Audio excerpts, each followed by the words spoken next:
duhet dish si t'ikësh. Që unë I vlerësoj, jo si antar I Partisë Socialiste, po si një person I cili ka për mision në atë parti.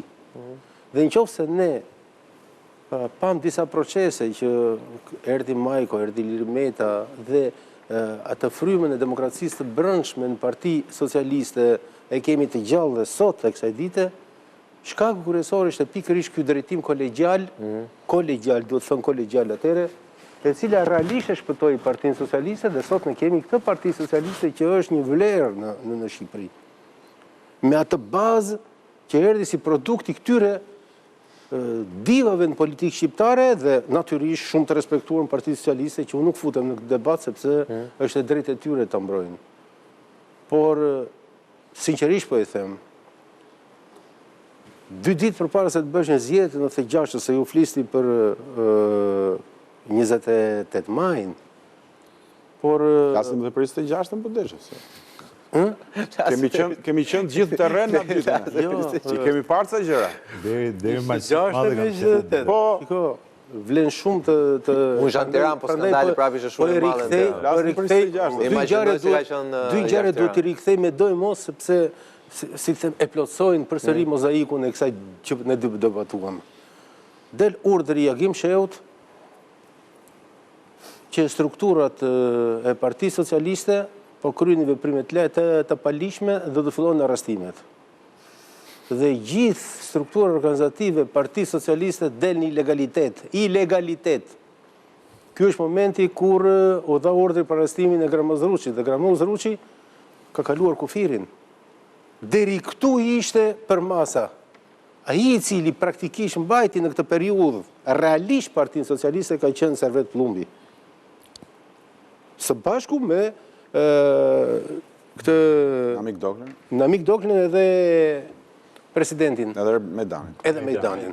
Pra 3 ikona të cilat sot e kësaj dite çdo shqiptar I shef në një pozicion absolutisht të respektuar.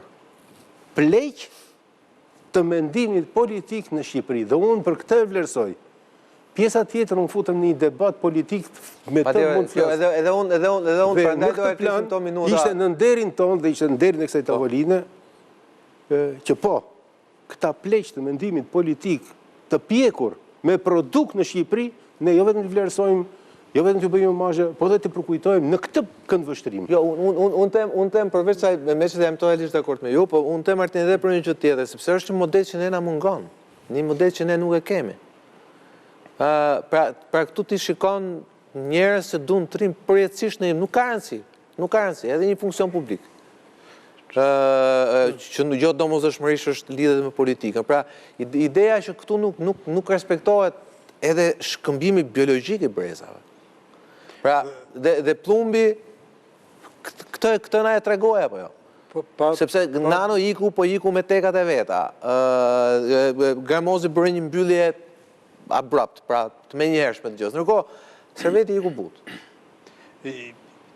Iku ashtu si qishte. Hapi një precedent në këtë. Një precedent ku nuk e ndoqën shumë veta. Kishte nivelin më të lartë të kulturës politike për hizë të vërtetës. Prandaj edhe kanë e thonë që... Ishte pak sa I lexuar. Sigurisht. Më shumë se sa duhet I lexuar. Faj madh.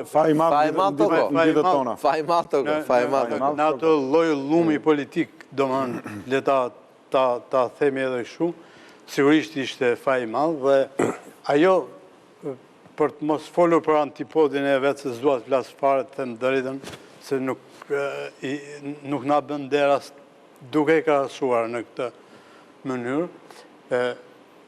Problemi është tek ajo çfarë ne po trashëgojmë dhe a është e vërtet qoftë edhe në Partinë Socialiste, po në përgjithësi për të studiuar këtë lloj kulture politike që përfaqësonte zoti Plumbi dhe shumë të tjerë, sepse për paradoks edhe për shumë trajtesë të figurshme, ne po na ikin plumbat dhe po na shtohen sorrat politik sa nuk kuptohet se ku po jetojmë. Dhe edhe në partinë që ka themeluar Zoti Plumbi me shokët e vetë, nuk dihet historia politike e vetë partisë. Dhe për hizë vërtetës, jo vetëm të rinjt që vinë në politikë, po edhe ata që janë sot paga shumë të vjetër në Partinë Socialiste, duhet të studiojnë historinë e vërtet të politikës, jo vetëm thjesht të Partisë Socialiste gjatë kësaj kohe, po të politikës, sepse vetëm nga ajo mëson. Ndryshe do vazhdojmë të flasim për këtë... Do mbeten sora, e theti. Po, Skënder. Ka i tendencë që është historike, filozofike, që njerëzit thonë gjithmonë, ajo që ka qenë dikur ka qenë më e mirë sa kjo që ne kemi tani. Po, është vërtet. Po, është dinamika e jetës, është dialektika. Por, realisht, kur ne flasim, kemi pasi paradoks.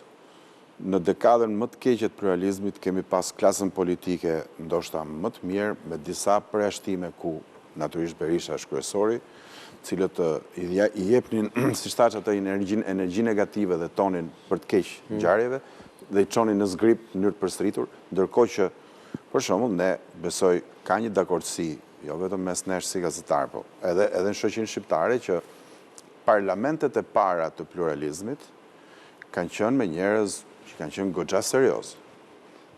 Ne vërtet në parlamentin e fundit ose ai i 31 marsit 91, kur ishte Partia e Punës akoma, ishte ajo inercia dhe, si që thuaj, Partia e Punës, kishte futi brenda edhe kryetar lokal, kryetar kooperativë. Pra, figurat cilat nuk kishin as rezonancë dhe as jetë gjatësim politikën aktive, por ama... U duke që i përkisë një epoke tjetër, për shumë merë gjithmonë shembull i Bardhyl Faskus, për shumë. Po, nga viti, po, kooperative, etj. Nga viti 92... Po, me krahasoj sot Bardhyl Faskun me minimalisht një 40-50 deputet tjerë. Është turpshme. Është realisht e turpshme. Nuk krahasohen dot me Bardhyl Faskun. Absolutisht. Edhe do me thënë me ato që atëherë tregojë si një njeri arkaike, po themi... Po ishte një epokë kryetar kooperative, pra ishte kryetar kooperative, uzgjosi kryetar kooperative. Pra, deputet. Parlamentet e para kur edhe zgjedhjet kanë qenë, nuk i kishim mësuar këto zejet e ajdut lëkut ne dhe të vjedhjes votave, dhe realisht ka qenë produkti politik, se Martini thot me drejt, pati një kulturë politike Servet Plumi më të lartë se shumë tjera aty, prandaj edhe iku ashtu si iku, prandaj edhe u komportua ashtu si pati qasin që pati. Pra, i qëndroj politikës në një pozicionim të tillë që mos bëj pjesë prej saj, po t'jepte kontributin aq sa mundej. Pra, ike e tij është edhe një metaforë e mbylljes së një ere të madhe, të një epoke ku libri ka më pak vlerë, institucionet kanë më pak vlerë, për fat keq shumë shpesh edhe ligji ka më pak vlerë.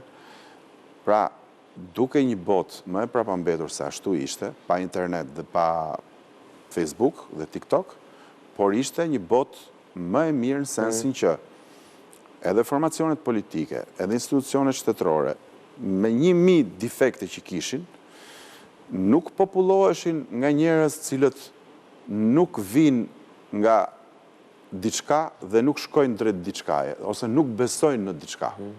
Sepse realisht ajo që ne e quajmë me të keq dhe Plumbi e personifikon të këtë, si ideologji, është ajo mas që ndihmon të ngjizet një projekt politik si që është një parti.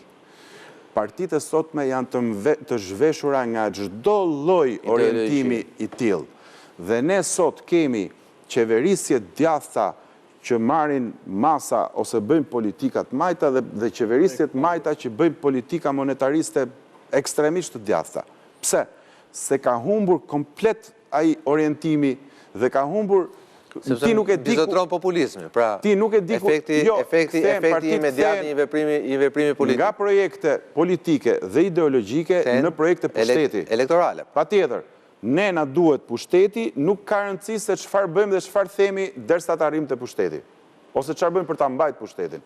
Pra, sot partitokracia është e gjitha në një krizë të madhe, jo vetëm ne Jo, është kudo, s'është ne Sokol, dëgjoj, ne e ngushtojmë vetëm në një vallë e emrash sepse themi që këta këta emra, kjo listë,